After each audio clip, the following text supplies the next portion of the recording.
Bharatiya Janata party की ज़्यादातर सूबों में सरकार है और सेंटर में सरकार है, उनके कौन से वादे पूरे हैं वो पहले अपने गिरबान में झांक लें।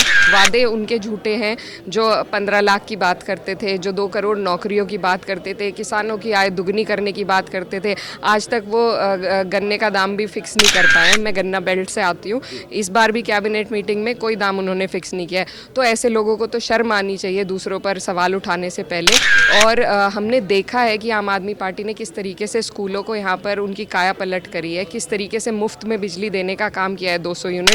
उत्तर प्रदेश में हम बिल भरते हैं बिजली के, वहाँ के बिल में और दिल्ली जो कि राजधानी है यहाँ के बिल में ज़मीन आसमान का फ़र्क है।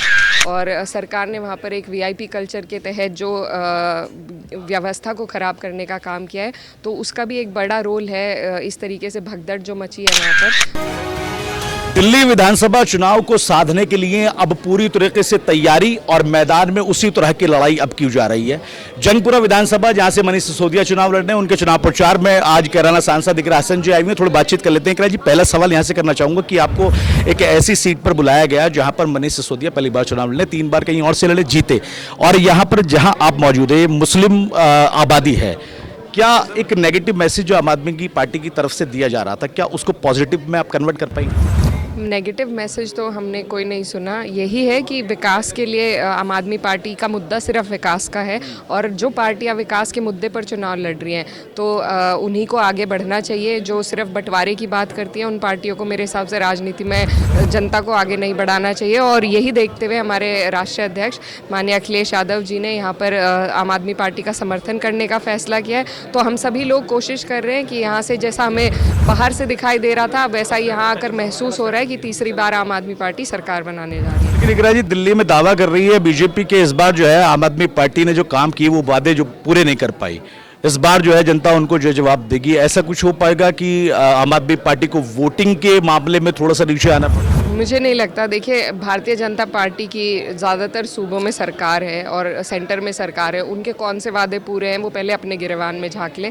और मैं ये कहना चाहती हूँ कि जहाँ तक हमने देखा है वादे सभी करते हैं, धरातल पर जिस तरीके से आम आदमी पार्टी ने दिल्ली में उन वादों को उतारा है, चाहे वो बिजली फ्री करना हो, चाहे वो स्कूलों का काया पलट करना हो, मोहल्ला क्लिनिक हो, तो ये बहुत अपने आप में एक बहुत बड़ी उपलब्धि है। और जो गरीब जनता है उनकी जो रोज़ाना की जीवन में जो समस्याएं थी उनको दूर करने का काम, उनके रोज़मर्रा की जीवनी को आसान करने की जो सुविधाएं आम आदमी पार्टी ने दी है, तो उसको मद्देनज़र रखते हुए मुझे पूरी उम्मीद है यहाँ से तीसरी बार। लोकसभा में जब हम आपका इंटरव्यू किया था तो आपने महिला सशक्तिकरण की बात की थी। अरविंद केजरीवाल ने भी महिलाओं के लिए 2100 रुपये और बस में फ्री सवारी तमाम चीज़ें की हैं, लेकिन जो पार्टी सामने है वो कहती है कि सिर्फ ये अरविंद केजरीवाल का एक तरह शगुफा है और कुछ भी नहीं।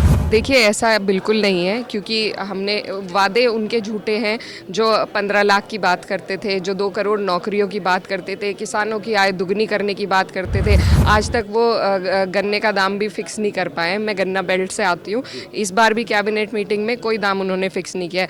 तो ऐसे लोगों को तो शर्म आनी चाहिए दूसरों पर सवाल उठाने से पहले।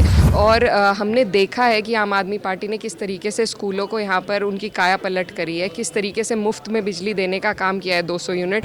उत्तर प्रदेश में हम बिल भरते हैं बिजली के, वहाँ के बिल में और दिल्ली जो कि राजधानी है यहाँ के बिल में ज़मीन आसमान का फ़र्क है। तो ये उपलब्धियाँ हैं आम आदमी पार्टी की जिनको नकारा नहीं जा सकता। सवाल मैडम, महाकुंभ को लेकर पूरी तरीके से राजनीति हो रही, कैबिनेट की मीटिंग भी वहाँ पर हुई। अखिलेश यादव ने कहा कि ये पॉलिटिकल एजेंडा है और जनता को जो है गुमराह किया जा रहा है, आप कैसे देखती हैं? देखिए, व्यवस्था वहाँ की ठीक नहीं है और इसकी पूरी की पूरी जिम्मेदारी सरकार और प्रशासन की है। और सरकार ने वहाँ पर एक वीआईपी कल्चर के तहत जो व्यवस्था को ख़राब करने का काम किया है, तो उसका भी एक बड़ा रोल है। इस तरीके से भगदड़ जो मची है वहाँ पर, तो बिल्कुल इसमें सरकार की पूरी जिम्मेदारी है। और बेहतर व्यवस्था कराने के लिए सिर्फ पब्लिसिटी के लिए उन्हें पैसे नहीं खर्च करने चाहिए जी, तो बेहतर व्यवस्था वहाँ पर करनी चाहिए। सिर्फ आप एक चीज़ को प्रमोट कर रहे हैं उससे काम नहीं चलेगा, आप लोगों को सुविधाएं दें। बहुत शुक्रिया। इकरा हसन थे हमारे साथ में, कैराना से सांसद, और मनीष सिसोदिया जो कि जंगपुरा से जो है विधानसभा चुनाव दिल्ली में लड़ रहे हैं, उनके समर्थन में यहाँ पर पहुंची हैं और लगातार वो है यहाँ पर ये बात कहती हुई नजर आ रही है कि अरविंद केजरीवाल ने जो वादे किए थे या फिर जो कुछ उन्होंने एक प्लान किया था दिल्ली की जनता के लिए वो पूरा करते हुए नजर आ रहे हैं। आप जो है मनीष सिसोदिया और अरविंद केजरीवाल की पार्टी को मजबूत कीजिए, उनको वोट दीजिए। साफ तौर पर उन्होंने महाकुंभ को लेकर भी एक निशाना साधा। उन्होंने कहा कि साफ तौर पर कि जो वहां पर व्यवस्थाएं हैं वो पूरी तरीके से ठीक नहीं है और इन व्यवस्थाओं चुनावों के लिए सिर्फ और सिर्फ योगी सरकार जो है जिम्मेदार है। देखना होगा कि कृष्ण के आने के बाद में जंगपुरा का जो चुनावी आंकड़ा है वो किस तरह बदलता है और मनीष सिसोदिया को कितनी वोटें मिलती हैं, जीत पाएंगे या फिर नहीं पाएंगे। जंगपुरा की जनता किसको यहां पर जीत का सेहरा किसके सर पर सजाती है। नाउ नोएडा के लिए अफे हिंदुस्तानी।